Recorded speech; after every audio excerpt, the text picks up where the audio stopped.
Hola, soy Ana Ramírez y tengo 22 años. Lo que les voy a contar cambió mi vida para siempre. Era una noche lluviosa en Guadalajara cuando mi madre me gritó esas palabras que jamás podré olvidar. Un perro vale más que tú. Esa noche descubrí algo que me hizo cuestionar todo lo que creía saber sobre mi familia, sobre mi pasado, y sobre quién realmente soy. Si las historias conmovedoras te llegan al corazón, suscríbete. Tenemos videos todos los días. Todo comenzó hace 3 meses. Había perdido mi trabajo en la fábrica textil y llevaba semanas buscando empleo sin éxito.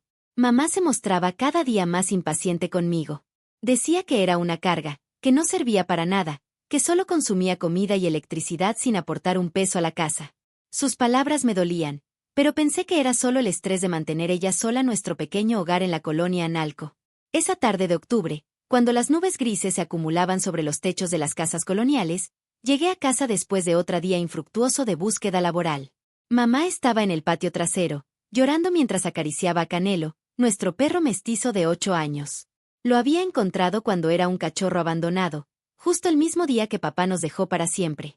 Le pregunté qué pasaba, pero solo me miró con esos ojos llenos de resentimiento que había aprendido a conocer tan bien. Me dijo que el veterinario había confirmado lo que ya sospechaba. Canelo tenía cáncer y necesitaba una operación que costaba 50,000 pesos. Una fortuna para nosotras. Esa noche, mientras la lluvia comenzaba a caer sobre las tejas de barro de nuestra casa, le sugerí que tal vez deberíamos considerar, que tal vez era momento de dejar ir a Canelo. Tenía 8 años, había vivido una buena vida, y ese dinero podría ayudarnos a salir adelante. Las palabras salieron de mi boca sin que pudiera detenerlas. El silencio que siguió fue más aterrador que cualquier grito. Mamá se levantó lentamente de su silla, con Canelo en brazos, y me miró como si fuera una completa extraña. Luego pronunció esas palabras que me persiguen hasta hoy: un perro vale más que tú. Al menos él me ha sido fiel todos estos años. No entendí inmediatamente lo que quería decir con eso de fiel todos estos años, pero no tuve tiempo de preguntar. Me ordenó que empacara mis cosas y me fuera de su casa. Cuando intenté razonar con ella, cuando le rogué que reconsiderara, solo repitió una y otra vez que me fuera. La lluvia arreciaba cuando salí con mi pequeña maleta por la puerta principal. No tenía dinero, no tenía trabajo, no tenía a dónde ir.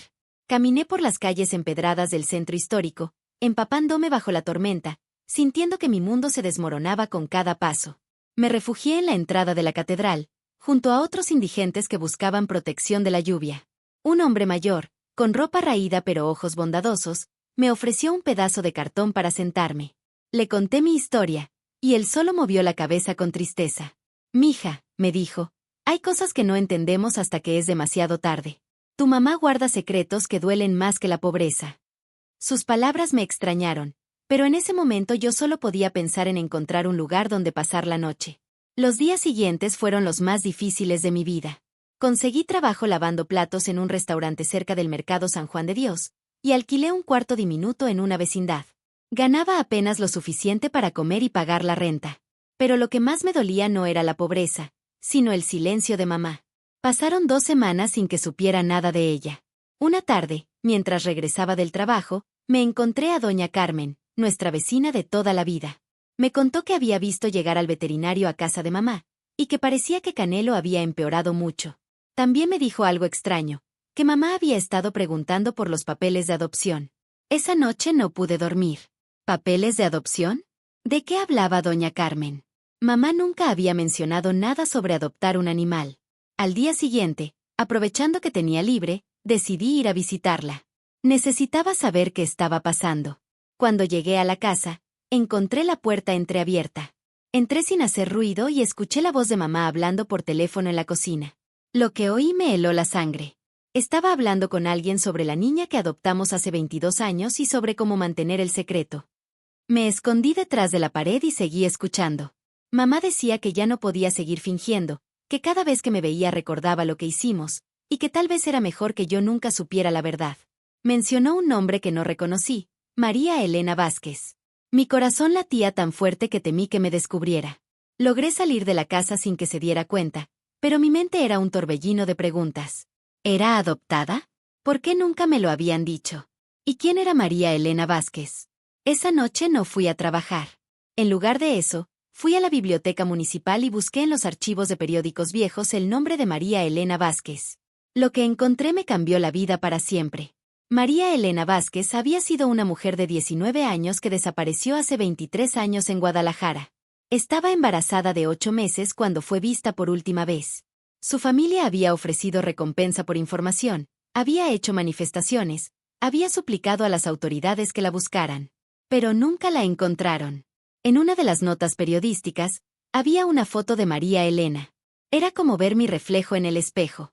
Los mismos ojos, la misma forma de la cara, incluso el mismo lunar en la mejilla izquierda que yo tenía. No podía ser casualidad. Volví corriendo a casa de mamá, esta vez decidida a confrontarla. La encontré en el patio, acariciando a Canelo, que respiraba con dificultad. Cuando me vio, sus ojos se llenaron de lágrimas antes de que yo dijera una sola palabra. «Ya lo sabes, ¿verdad?», me preguntó con voz quebrada. «Siempre supe que algún día lo descubrirías. Tiene sus ojos, su misma manera de mirar cuando estás triste». Le mostré el recorte de periódico con la foto de María Elena. Mamá comenzó a llorar desconsoladamente. Entre sollozos, me contó la verdad que había guardado durante 22 años.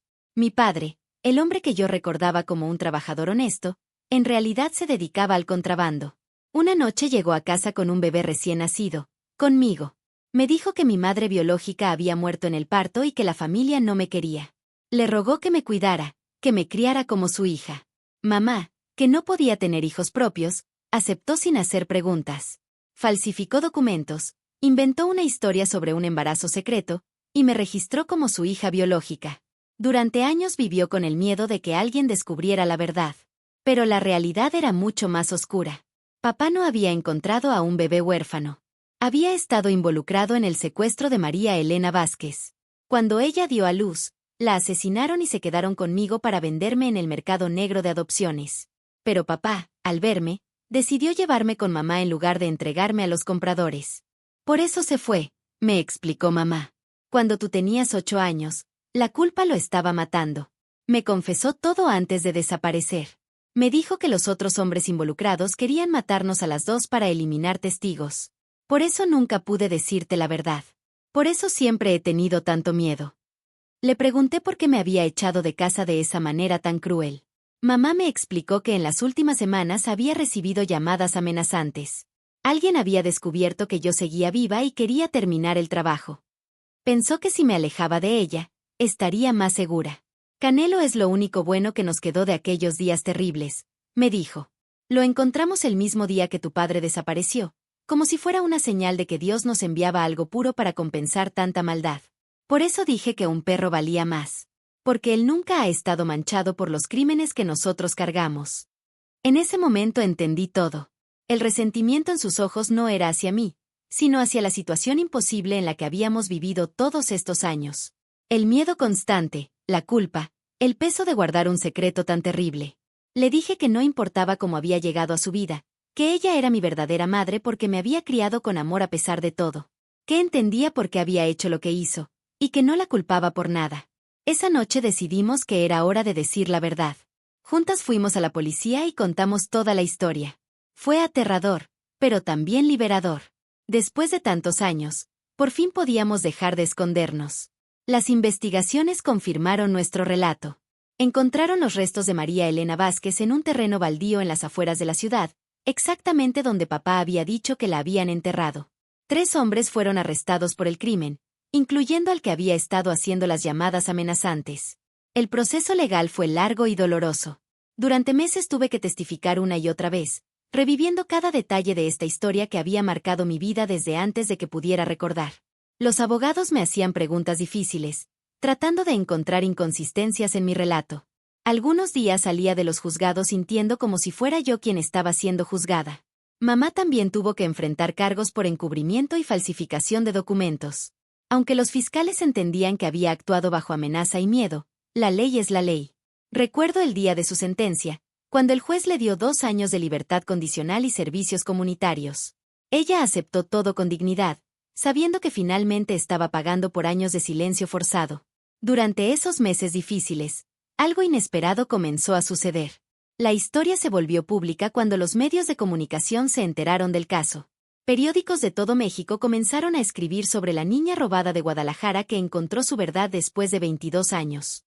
Al principio me molestaba la atención, pero pronto me di cuenta de que nuestra historia estaba ayudando a otras familias. Recibí cientos de cartas y mensajes de personas que habían perdido hijos, nietos, hermanos. Algunas historias se remontaban a décadas atrás. Una señora de Michoacán me escribió contándome que su hija había desaparecido en circunstancias similares a las de María Elena, y que nunca había perdido la esperanza de encontrarla. Sus palabras me hicieron entender que mi dolor no era único, que había miles de familias mexicanas viviendo el mismo infierno. Fue entonces cuando conocí al doctor Ramón Hernández, un antropólogo forense que llevaba años trabajando en casos de desapariciones. Me explicó que durante las décadas de los 90 y 2000, el tráfico de bebés había sido un negocio terrible pero lucrativo en México. Familias adineradas de Estados Unidos y Europa pagaban enormes sumas por niños mexicanos, sin hacer preguntas sobre su procedencia. El doctor Hernández me mostró archivos de casos similares al mío. Bebés robados de madres jóvenes que luego eran asesinadas para eliminar testigos. Algunos de esos niños habían sido vendidos al extranjero, otros habían sido criados por familias que no sabían la verdad sobre su origen. Me dijo que probablemente yo había sido muy afortunada de terminar con una mujer como mamá, que a pesar de todo me había criado con amor. Mientras tanto, la investigación sobre el pasado de mi padre biológico, el hombre que yo había conocido como papá, reveló cosas que me perturbaron profundamente. Resultó que había estado involucrado en una red criminal mucho más grande de lo que mamá imaginaba. No solo traficaban bebés, sino también drogas y armas a través de la frontera con Estados Unidos. Los investigadores encontraron evidencia de que había participado en al menos otros 5 secuestros similares al de María Elena. 5 mujeres jóvenes embarazadas que habían desaparecido entre 1995 y 2001. 5 familias que nunca supieron qué había pasado con sus hijas y nietos. La magnitud de los crímenes me hizo sentir náuseas durante días. Por primera vez en mi vida, me alegré de que ese hombre hubiera desaparecido cuando yo tenía 8 años. Durante todos estos años había guardado recuerdos cariñosos de él, recordando cómo me llevaba al parque los domingos, cómo me compraba dulces en el mercado, cómo me leía cuentos antes de dormir. Ahora esos recuerdos estaban contaminados por la verdad de lo que realmente era, un asesino que había destruido familias enteras. Una tarde, mientras organizaba los documentos del caso en mi nueva oficina en la fundación, recibí una llamada que cambiaría mi perspectiva sobre todo lo que había vivido. Era una mujer que se identificó como Esperanza Morales, de Tijuana. Me dijo que había visto mi historia en las noticias y que necesitaba hablar conmigo urgentemente.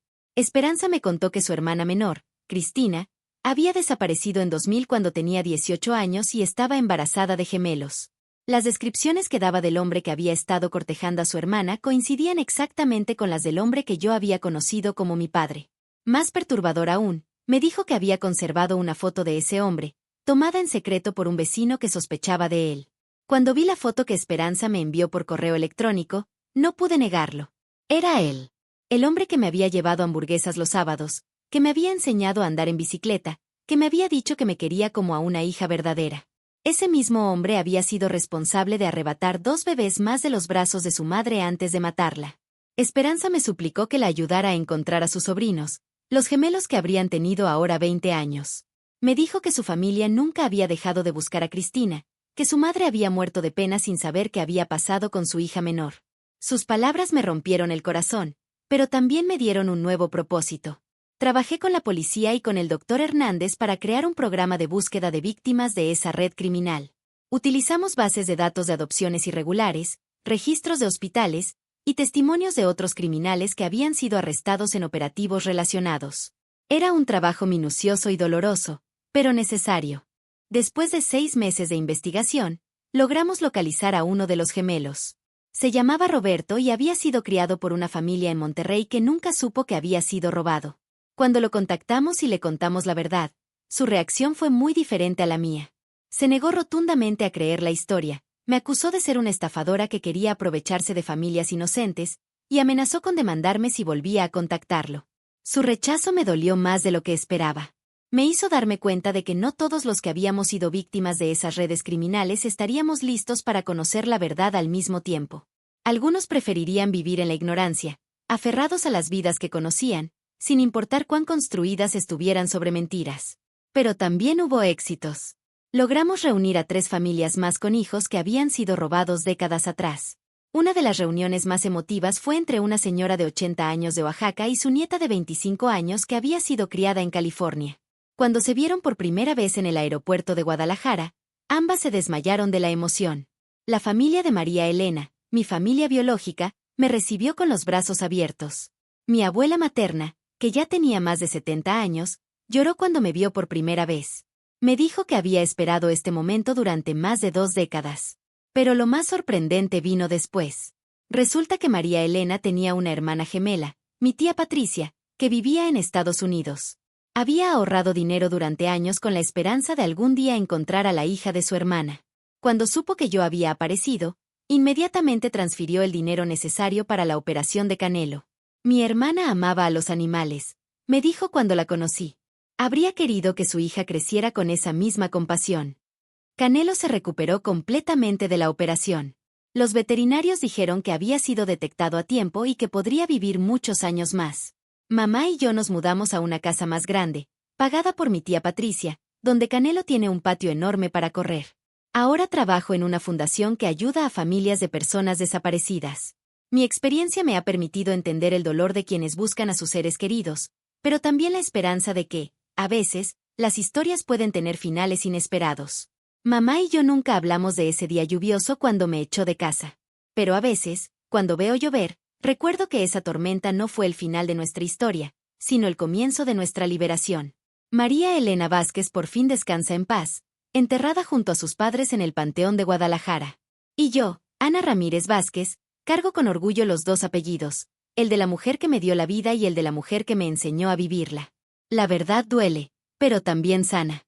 Y a veces, cuando creemos que hemos perdido todo, la vida nos demuestra que los finales pueden ser en realidad nuevos comienzos. Canelo, por cierto, sigue siendo el perro más mimado de todo Guadalajara. Y mamá tenía razón, él realmente vale más que muchas cosas en este mundo. Pero ahora sé que yo también tengo valor, y que mi vida, aunque comenzó en la tragedia, ha encontrado su camino hacia la luz.